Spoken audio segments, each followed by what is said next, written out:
Almost just asked you in Spanish. Mejor? Mejor? I know one thing in Spanish. Mejor. It's the be careful of the doors closing on the monorail at Disney World. That's a lot of words. Ten Please, cuidado. please stand Cuidado. clear of the doors. Por favor, manténganse alejados de las puertas. You're welcome. You're welcome. Welcome to For the One, hosted by the 10 Memorial. Excited to have you with us, where we'll talk a little bit about leadership, all things leadership, with emerging leaders in every stage of life, from emerging leaders to successful ones and everything in between. I'm here with my co-host, Chuck Nettles. Welcome. Thank you. Welcome, everyone. Episode number 1. This is exciting. Very. Excited to be here with Ashley, the executive director of the 10 Memorial, and couldn't be more excited to bring this leadership podcast to our community and beyond. That's right. We're excited to have some special guests over the next few months, but thought we'd start off by letting everybody know, if you aren't familiar with the 10 Memorial, who we are, what we are, why we exist, and all the amazing people that are a part of this community. So Chuck, why don't you kick us off? What is the 10 Memorial? How did it get started? What's the logo mean? Anything you want to share? Wow. How much time do I have? As much time as you need. So the 10 Memorial was created in 2020 and lost my father in 2018 suddenly.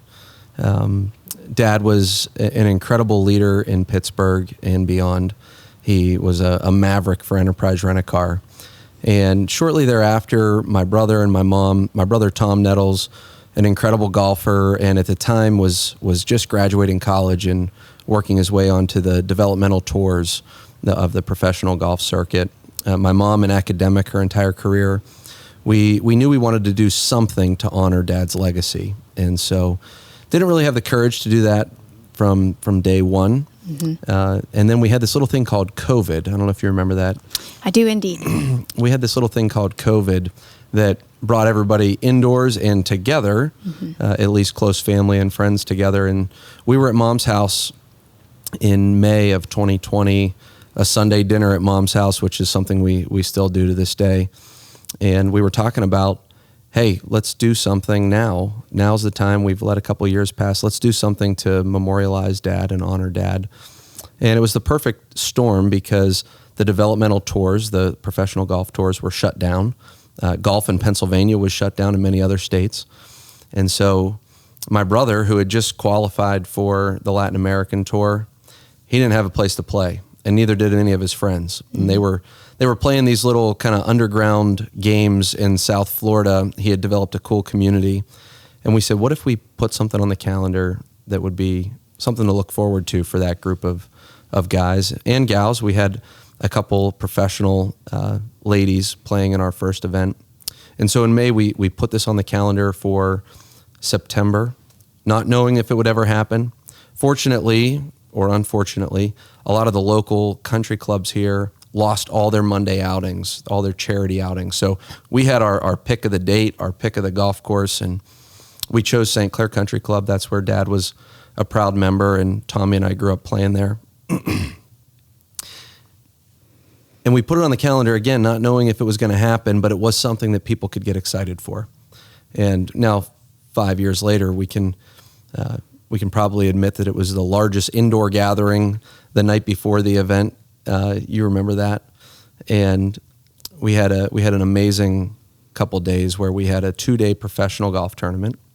And on day one, we had a Pro-Am, and that Pro-Am raised money for charities, causes that Dad was close to, primarily in the realms of youth, golf, and education. And it was a cool way to bring a community together, yes, to honor Dad and memorialize Dad, but also bring in the golf aspect of giving young people a place to play when there were no other opportunities that year. So that was a really cool, eye-opening experience that, man, we might have something here. And talk a little bit about how you came up with the 10. 10. Dad's initials were 10, T-E-N, Timothy Earl Nettles. And apparently in our family, there's this little thing where initials have to spell something. So I'm Can, my brother's 10, my grandfather's Don, and I got read the riot act whenever our first was born. And Sarah and I named her Charlotte Rose Nettles. And Dad said... didn't spell anything. It didn't spell anything. And Dad was in the hospital saying, she's beautiful, but why did you not let her initials spell anything? I said, I didn't know that was a thing. Maybe that would have been a good thing to tell us a couple months ago. That's awesome. Yeah, the 10, at the time it was just his initials, and he had talked to Tommy and I growing up, hey, maybe one day when I retire, we will start a company that it was called 210 Can. And he and Tommy were 10, I was Can. And so a little play on that. I remember we were up in Erie for a little family vacation, and I was up late at night thinking about that and created this logo just on a silly app on my phone. And we've talked about the different iterations of it, which has been cool to see what the first one was. It was terrible, and I didn't know if this one would be terrible or not, but it seems like it's stuck. And I'm assuming Enterprise Green. Enterprise Green. Of course, that's where that came from. Don't get mad at Oddly, that. not your favorite color, though, or Tim's favorite color. My dad would have, he bled Enterprise Green. But yeah, my favorite color is orange, which we kind of pulled into the, not your favorite color, but we pulled I love it. We pulled it into the 10 Memorial, with a couple cool pieces. Yeah. Yeah, absolutely. Yeah. Well, thanks for sharing that. And I think most people hear about the 10 Memorial, they think about golf, and knowing where that came from the Pro-Am idea, all the way fast forwarding to what it is today. We probably never imagined, at least I know I didn't, sitting on the outsides of 2020, where we would be today. Yeah. And just real quick before we hop into the core values that shape that, how the logo has changed over those years, talk about how golf is involved in that, how it's evolved from there. Yeah, that's great. So Dad had just gotten started. He had retired 2 years prior to his passing. He had gotten involved in some golf-related nonprofits, the Evans Scholars Foundation, the West Penn Golf Association, several others. And so we wanted to share resources with those organizations to continue the work that Dad had done.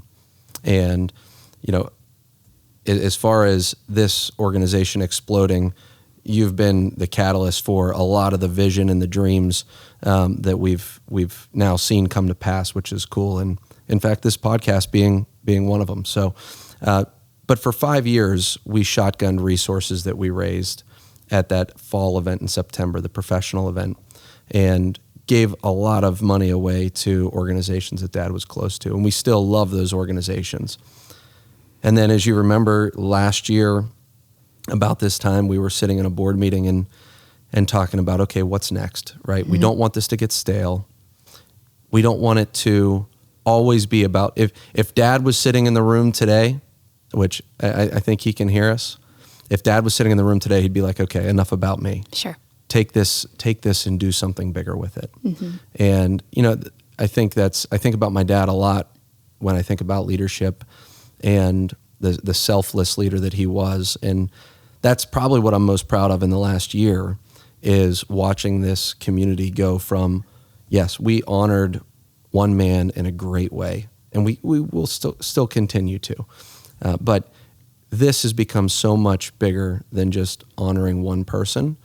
And it's taken the values of youth, golf, and education. And our fourth pillar that we added this year was faith. And taking those pillars and taking them to a community and encouraging young people, people of all ages, to take their next step in leadership. And that's when we went to the drawing board last year. And now that's where I have to ask you, talk about at the end of last year. Yeah. We had just had our 5th successful event. Cool new logo for year 5. I think it's up there in the corner somewhere. Cool end to year 5.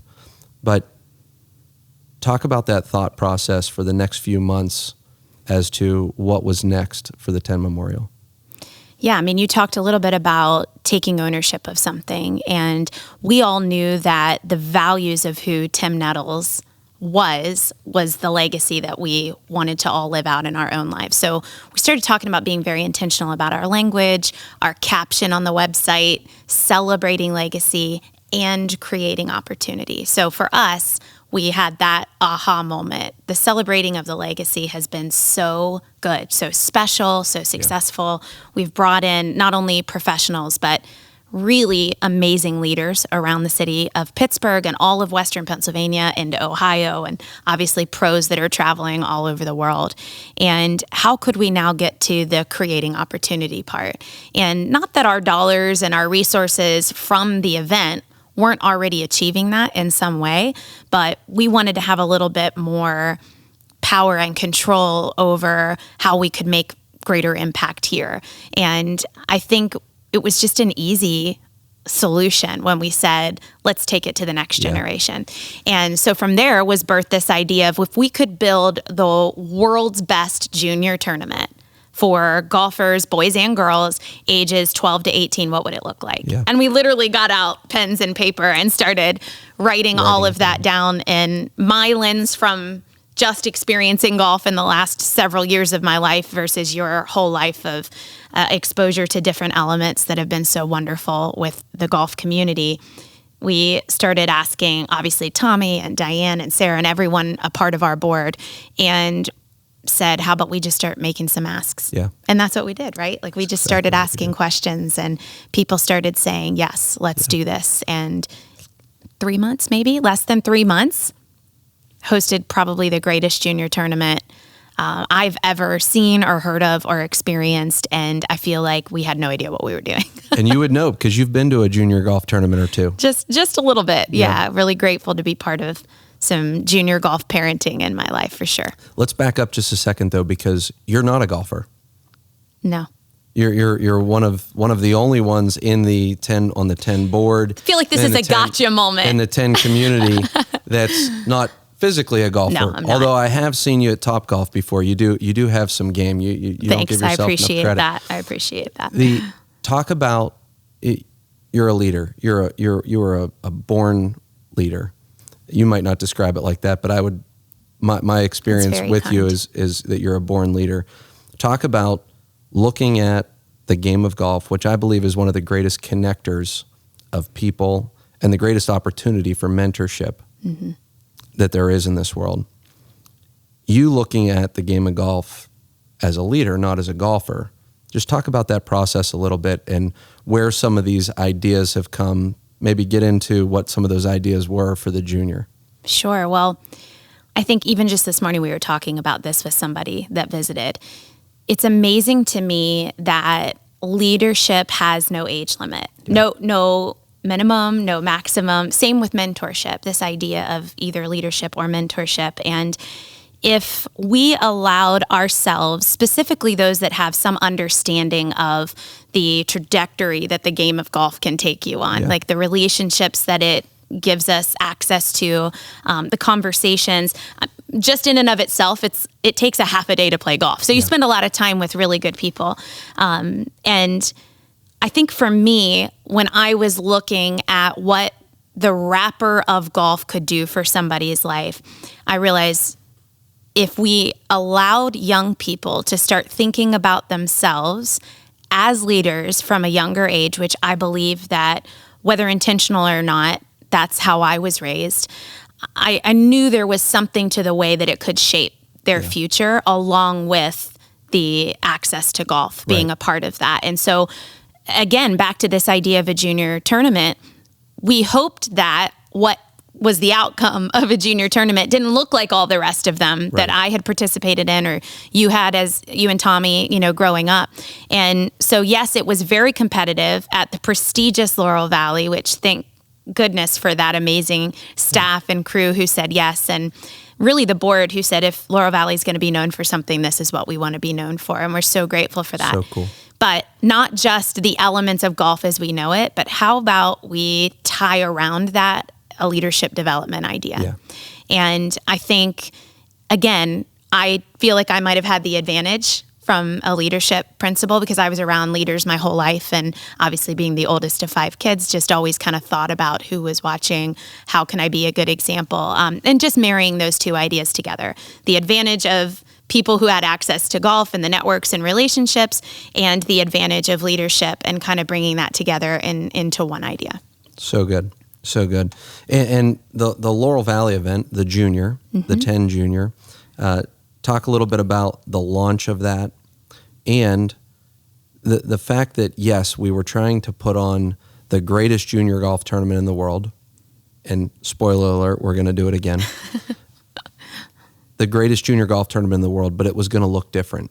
Yeah. Right? So talk about the launch of that, who we had help us engage with the community. I didn't see any billboards up for it, right? But what did that whole process look like? Yeah, I mean, again, I said a few minutes ago, this happened way faster than we could have ever imagined. So a lot of it is a 3 blur. 3 months is a lot of time. What are you talking about? It's a long time because nobody has dates set for 26 and 27 yet. So I think the really quick way to say that is that we already had such a strong community through the 10 Memorial, 200, 300, 400 people that knew the values that we stood for, knew either Tim Nettles himself, or they knew the type of generosity and leadership that he lived that we all wanted to live ourselves. Yeah. And so the people that we wanted to involve included that entire community, and not just those that were professional golfers, but really those who had some high capacity of leadership here in Western Pennsylvania, or they knew something about the game of golf and they wanted to transfer that to the next generation. And we said, well, why don't we tap into that community to be a part of this junior event? So, we hand wrote every one of our invitations with people from our family and our board. We had 60 junior athletes that joined us in the field, all 60 of those being handwritten notes that invited them. And some of my favorite stories are those student athletes opening up the mail. But again, just something that was really important to us. We wanted them to be handwritten by our community. From there, we said, what if the second day of the tournament, because it was a 2-day event, we allowed each of these people in our community that had some level of interest or impact to plug in as mentors for these junior athletes. And we did that by putting on a caddy bib and allowing them to caddy for our players. And, it still blows my mind that 5 years worth of a Pro-Am community that really we just get together and have a really good time for a few days said, wow, I want to take ownership of something like this, and just completely jumped in. Yeah. No questions asked. We had a wait list of mentors that wanted to get involved, and both female and male, which I think that's really important to note. Yeah. We wanted the field to be even as much as possible between. Which doesn't happen all the time in junior golf. It doesn't. Most of the time. Even in Western Pennsylvania, I feel like we want to be known for making sure that is part of the conversation, that both female and male junior athletes in the world of golf have the same opportunities, the same relationships. And so we ended up this year, just because of the amount of people that applied, we had 217 applications. We were able to do 20 female athletes and 40 male athletes. And we had 19 female mentors. I think we only ended up having to have one gentleman with a friend's daughter, which was great. But it was a really cool way to blend those two communities, one that was brand new. At a whole new golf course that we'd never hosted an event at. Again, shout out to the Laurel Valley team. We could have never done that without them. But we said, okay, we're going to be known for this just like they are. And how could we make sure that while they're showing up to play golf, they're also learning something about who they are as a leader and not just focusing on the leaderboards. So good. I think coming out of that mentor program, even seeing them after the fact now, right? People that have drawn these bonds together that didn't know each other. Mm-hmm. Now, if you saw 2 of them together, you would think that they were old friends. It's very true. And again, back to that idea of having a non-golfer, right? I regularly call you the most influential non-golfing golfer in the area.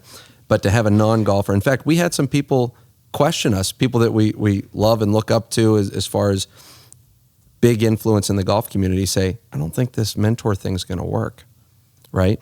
And wait a second, this is a competitive event. It's ranked on the National Junior Golf Scoreboard. It's ranked on the American Junior Golf Association. Representatives from organizations showing up.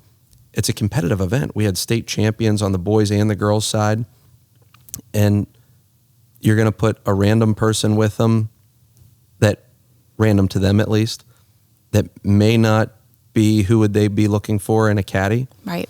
And I think afterwards, and it's fun to hear the golf community talk about that mentorship program afterwards, because now they're reiterating to us that was the gold. Yeah. Right. That piece of it was the gold. We also had a fireside chat that I've been to hundreds of junior golf tournaments, either playing when I was a student athlete myself, or watching my brother, or watching as an adult friends' kids. I've seen messages given before, but I've never seen something like that fireside chat.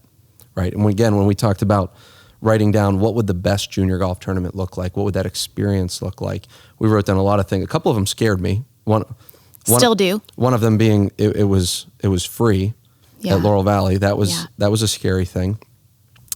The fireside chat was a moment from 2025. We've done a lot of cool things in 2025, cool experiences, but the fireside chat was probably the one thing in 2025 that'll stick in my mind as a turning point in the 10, a turning point in my own personal life, watching that unfold. Talk about the fireside chat a little bit. The thing that made it special was, at least from my perspective, that parents and students were there together, experiencing conversations about next steps with college or how to be a leader at a young age. We were discussing their interests in school, what subjects they like, how they were set up at each table. It was just very different than anything that we've ever seen. And although we knew we wanted to be different, I don't think we knew the how until that experience. Yeah. And to your point, we could always go back and nitpick all the things in our lives in general, much like I watch my junior golfers do of each hole they play. We could always go back and say, oh, we should have done this a little bit different, or we should have had this angle or this idea. I wouldn't have changed anything from that experience, because I think when it comes to leadership, we either win or we learn. That's a John Maxwell quote that I love, and I've kind of adopted in my life. You never fail at anything. Right. And even though there are some things we learned that we might tweak for next year, being crowded in that room with parents, student athletes, our board, and the entire leadership and serve staff of Laurel Valley is something I don't know that we could ever replicate again. And I would say 90%, if not more, were fully engaged in the conversation. That 100%. Included a panel of people who shared from their own experiences and journeys, either in the golf community or just in leadership in general, professional athletes in other types of golf or non-golf arenas, just answering questions in a Q&A setting. And it was just really special. I hope that not only did we find that to be as meaningful as it was, but I really think just from the stories shared after that was part of the goal of that event, and hopefully something we can replicate next year, potentially too, so that we don't pack out on capacity. We'll find a venue or a space or an area there that we can either do it all at once or do multiple. Yeah. So that we don't. And we were threatened by rain a little bit, so we just a little bit, yeah. But again, going back to the language. Yeah. Celebrating legacy, creating opportunity. For us, this was our next try at creating opportunity. Yeah. And for the whole board, I think, your family, the Nettles family, and the entire leadership team of the 10, we just knew this was the obvious next choice for us and going that direction. And even as we look ahead at next steps for the 10 Memorial this year, we were really excited to unveil what that could turn into full-time and not just one tournament in the fall, one tournament in the spring. And honestly, that's where this podcast came from too. 100%. There's such a desire in our growing community to have regular touch points from people who have something to say, who have something to share, who have not just a talent on the golf course, but also have something special off the golf course. Yeah. And we wanted to give people that opportunity to share. So we're hopeful for stories like this, where we get to come listen to people share their stories. 100%. I think that you said it best. This is a culmination of what's next, right?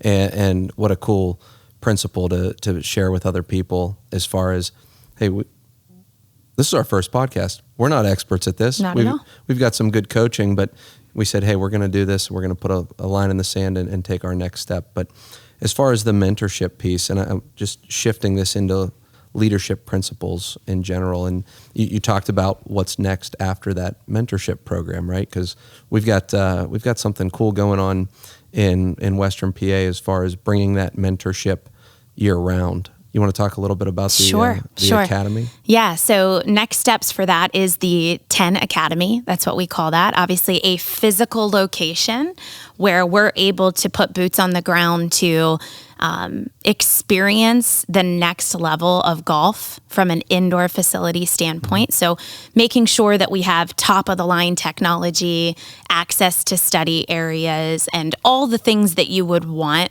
for something for golf, but also translating that to people who may not have access to that on a regular basis. Yeah. And what I loved about the junior is that at Laurel Valley, there was representation out on the field of people who were the best in the state, the best in their district, both male and female. But then there were also people that may not have had the scoring that they hoped for. That wasn't really their goal to be there. Right. And we were able to pull in a lot of students who maybe never thought they'd have the chance to play at Laurel Valley or never have the chance again. And, I think for us carrying on the legacy of Tim, we wanted to make sure that that was more what we did year round than just the tournament out in Laurel Valley. So this academy idea is to make sure that there are neighborhoods that don't have country club access. There are schools that don't even have golf teams. Right. And we want to be the facility that they're able to have access to,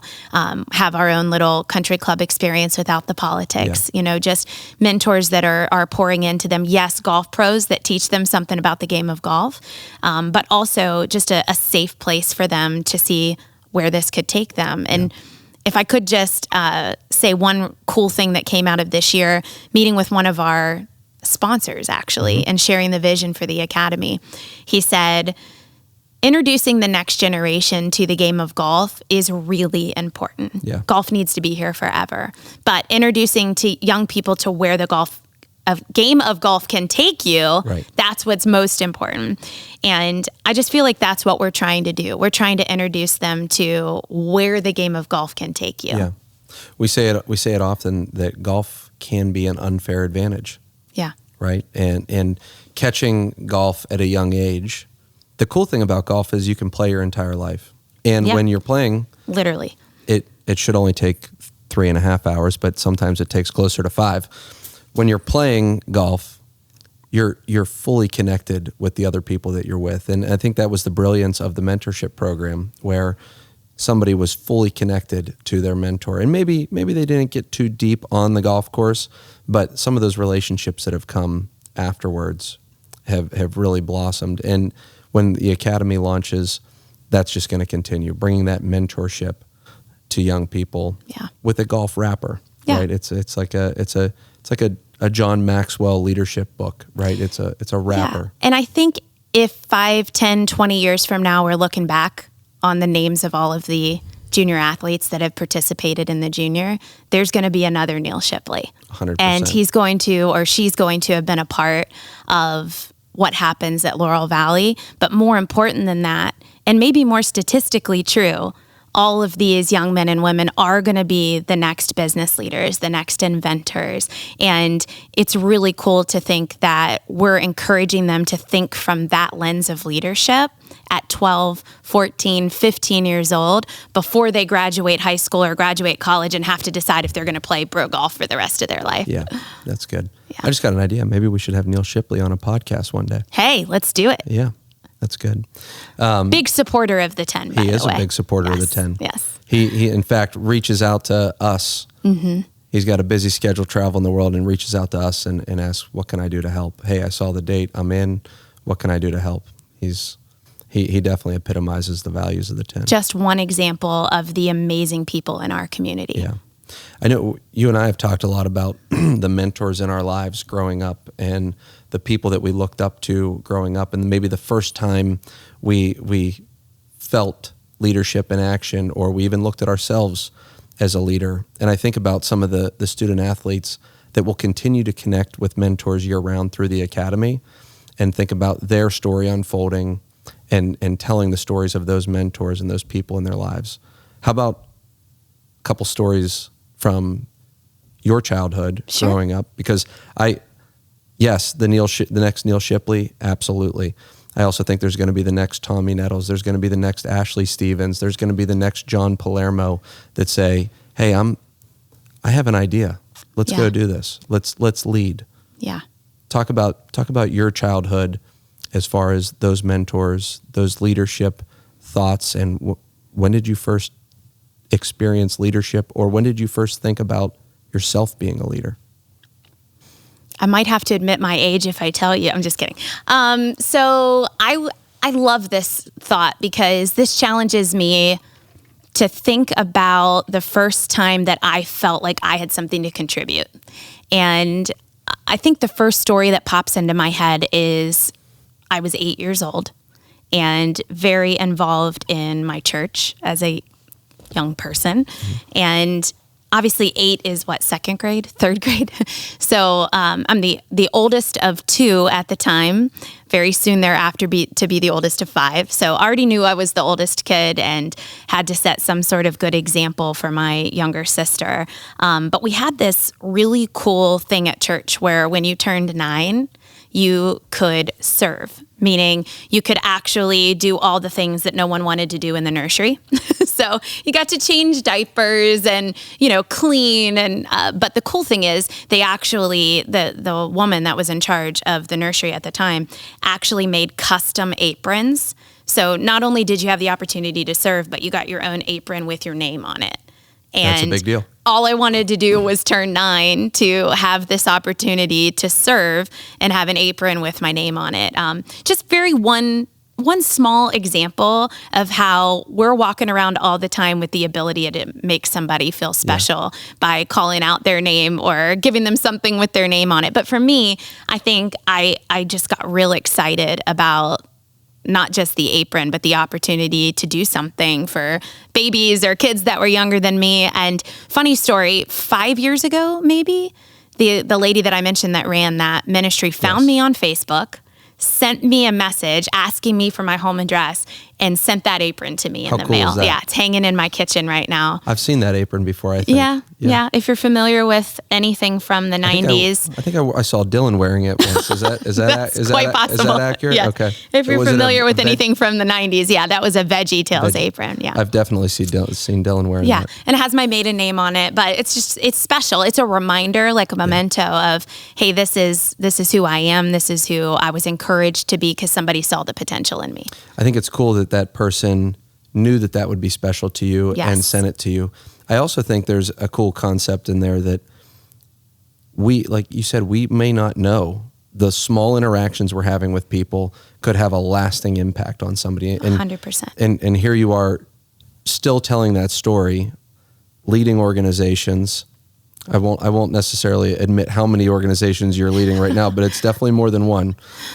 Leading organizations and still telling that story of somebody pouring into you and giving you something to look forward to and work towards. So cool. Yeah, and I think maybe that was one thing that we haven't even talked about the junior that I might personally be the most proud of being a participant of, was this idea that, again, there are people that will always shine on the course, but then there are people who shine off the course. That was my experience because I wasn't a golfer. I'm not much of an athlete in general, but I'm proud of other things. But in general, this concept of how can I get involved at a young age? And part of our application process from the junior was to ask 12 through 18-year-olds, mind you, where are you volunteering? What are you participating in your community? Where are you giving back? And those that didn't have an answer to that, in fact, the first time I thought about this, I couldn't even control myself. I started crying.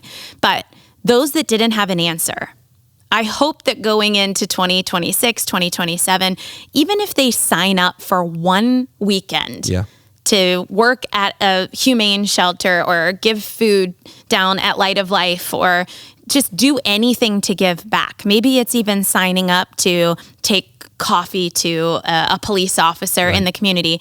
They think they're doing that to put it on an application, but who knows what could change in their story as a result of exposure to volunteering or giving back. Like that to me is what it's all about. Yeah. And I'm really excited to see how that happens. And as a result of that, because we have this big community over the last 5 years, there are people now that are in their 20s and 30s and 40s and all the way up that have said, well, that's a great idea. I want to do that too. Right. And really poured back into not just our juniors through our event, but in other things as well. So it's been kind of a cool organic domino effect. It's been cool to see notes from the student athletes and their parents thinking enough to share with, I mean, what a blessing it's been to receive these notes of people saying, hey, this is what I've gotten involved with after the junior, right? And spoiler alert, if you're signing up, if you're applying for the 2026 junior, that community involvement, leadership involvement block is a very important block to complete if you want to get into the junior in 2026. Yeah. And again, we had the best in state. It's important to have a competitive field. It certainly was. That will always be a part of it. We are not the selection committee. No, Thank God for the men and women who volunteered to be a part of our selection committee, both for the fall pro-am and for the junior. Their names will not be revealed. Very hard for anonymous. Chuck and I, for sure. But yeah, I think when we were looking at all of the pieces, it was possible that someone was selected that wasn't as competitive in golf because they were taking every opportunity that they could to be involved in their community. And as a result, we came up with this thought process of how do we honor those individuals the best way that we can and encourage this lifestyle of giving back, of generosity, of leadership. And through that was birthed the Impact Award. Yeah, and so cool. One of the reasons why people always ask us about our tennis shoes. Tennis shoes? Yes. Are you going to show us your tennis shoes?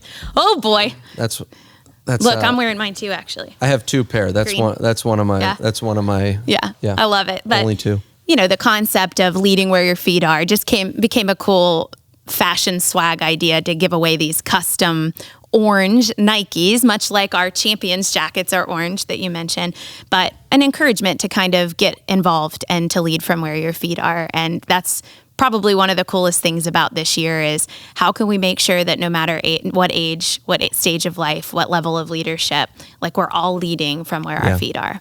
That was a tough selection process too, because there was so many that had quite an impact in their own communities. And we had Olivia Ziegler on the girls' side and Henry Mansu on the boys' side. Couldn't have been two better young men and women for that award. Yeah.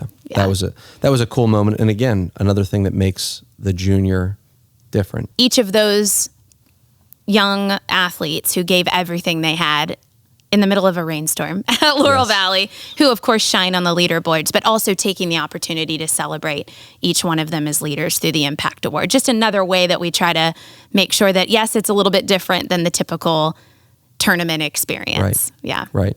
And you've taught our board and talk a lot about leading where our feet are, right? And that was kind of the sign off from that fireside chat night, that dinner on Friday night at Laurel Valley. Just go a little bit deeper on leading where your feet are, wherever your feet take you. Yeah. I mean, again, I hope that anybody that knows us, knows our community, or experiences any level of a 10 Memorial event not only feels like they've been seen and valued and that it was very high class and attention to detail were there, because all of those things are true about the people that work with us to put on an event. But they really see that they have something inside of them to give. Yeah. And leadership isn't about a title or a job or a natural position. We always joke a little bit about, in fact, again, just talking about that today, may not be a position title, but it's a position in our posture of making a decision that I want to be an example today. And so whether you're 2 or 12 or 82, we every day are given opportunities to say, who can I serve today? What kind of an example can I set? And who can I really encourage or bring up alongside of me? Because that's what it's all about. Yeah. And I think, when I was growing up, I knew what leadership was. I don't think I fully understood it. And I was fortunate that I had my dad as a mentor and my mom as a mentor in leadership in two very different industries. But I also don't know that I fully understood what it meant to be a leader, right? I thought it meant you had to be the president of XYZ company, or you needed to be the head of this or that organization. I also thought that it meant you had to be perfect, which now I won't age myself, but I've made plenty of mistakes and know that if I had to be perfect, there is no way that I was ever going to be a leader, right? You mentioned the title, the position. It's more of a heart position than it is a position within an organization. That concept, I think, is critical for anybody that may feel underqualified. I feel underqualified to be a leader every single day, right? I made a mistake this morning that I wish I hadn't, right? Sure. Just talk about that real raw leadership that might be there could be somebody listening, whether they're 12 years old applying for our junior, or they're on the tour trying to make it on the PGA Tour, or they're leading a business, and just talk a little bit about the ability to make mistakes, how that makes us better, giving ourselves some freedom there. Yeah, I think we have to let ourselves off the hook a little bit. I think there is a big difference between being an amazing leader and being perfect, but I also struggle with that a little bit as well. That's very real. And again, if you're looking at leadership as a position, like a posture position and not a position as a title, I think you have to understand that you have something to give and start by leading yourself. Lead yourself by saying, who can I serve today? I think we already mentioned that. Yeah. You got to start with some of those questions. And then also ask yourself, who am I surrounding myself with? There was a quote when I was in college where someone would actually say to me, show me your friends, I'll show you your future. And that always stuck with me. Yeah. Who are you surrounding yourself with? I'm incredibly proud that I have Chuck Nettles in my life, one of many people who all the time make me want to be a better person. And so no matter where you are in your leadership journey, if you're saying, wow, I have something to give, who are the people around me that I could emulate, that want to take the next step just like I do, who want to keep dreaming, who want to give back, and just start asking them questions and starting to be a little bit more like them. And sometimes naturally we just become the leader that we see, and that's where we have to start. So good. So good. I think the idea of servant leadership, right? Which if I think of servant leaders, I think of you and Dylan, right? And this servant mentality, right? That, we heard it at the fireside chat, right? That the leader doesn't always have to be, the out front rah guy, right? I think was the exact quote, right? Sometimes it's good to be a quiet leader, right? And I've watched you and Dylan serve and lead from the top of organizations, and I've also watched you serve in an area where nobody was watching, right? Just talk about servant leadership as a principle as well. Well, when Dylan and I, before we were even a Dylan and I, one of the first interactions we had was at the Atlanta airport, and we watched probably 3 or 4 dozen people walk past a trash can that was overflowing with trash on the ground. We kept looking at each other like, who's going to pick up this piece of trash? And it probably took 30 minutes for someone to pick it up. And then obviously we went and tried to find someone to empty the trash bag. But it's amazing to me how sometimes people aren't willing to do the things that aren't pretty, aren't sexy. Yeah. And I think just from the very beginning of our relationship, we just had that whatever it takes mentality. And please understand, we do a lot of things wrong. This is not because we do everything right, but it is always funny to pinpoint that before we were even a couple, we were watching people not pick up trash at the Atlanta airport.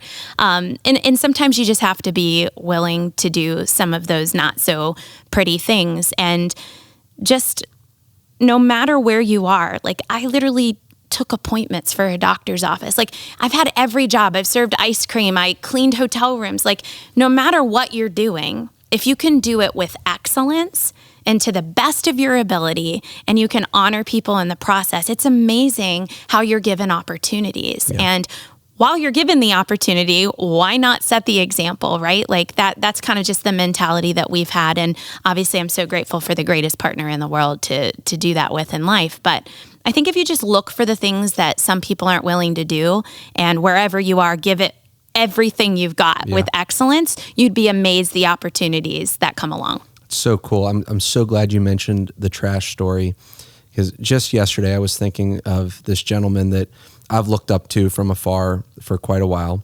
Play golf with him on occasion. He's not the president of the club. He's a good golfer, but he's not a professional golfer, and no one's told him to do this. And it's so simple, but I notice it every time we play golf together, that occasionally there's a backup on the tee. Again, there shouldn't be. Golf should take 3.5 hours at the most.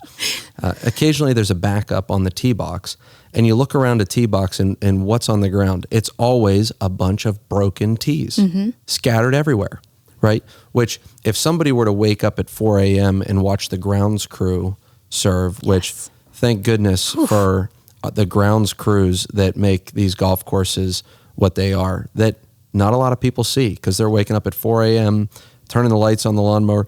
But when they go to take care of a tee box, they have to go pick up those tees, throw them away so it doesn't mess up the lawnmowers, right? And this gentleman, I watch him every single time I play with him. Sometimes I'll look across the way. He doesn't know that I'm watching him. But every time he's on a tee box, he will pick up tees and put them in his pocket and then throw them away. Right. And something as simple as, it's like, hey, be good to what you love, and what you love will be good to you. But he doesn't raise his hand and say, hey, look what I'm doing. He takes care of it. It's just one little simple step of leadership, right? That takes very little effort, except you have to decide, hey, this is the right thing to do, so I'm going to do that. Yeah.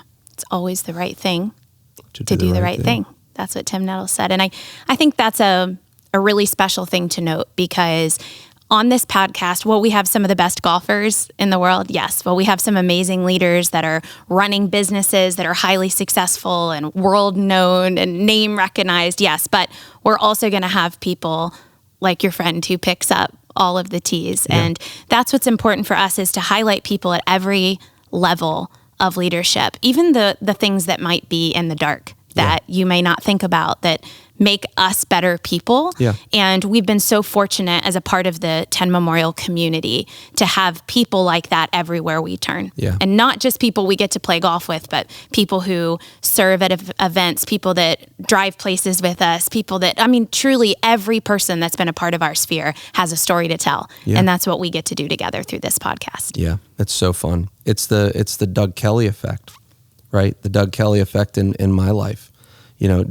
Doug to me is a hero, right? He's not the CEO of a big company, right? He is a very good golfer, although he probably wants more shots than he should get when he's playing golf. But he was the guy that when I was 12 years old and my dad wasn't playing a ton of golf, he put his arm around me and said, "Hey, you're coming with me," right?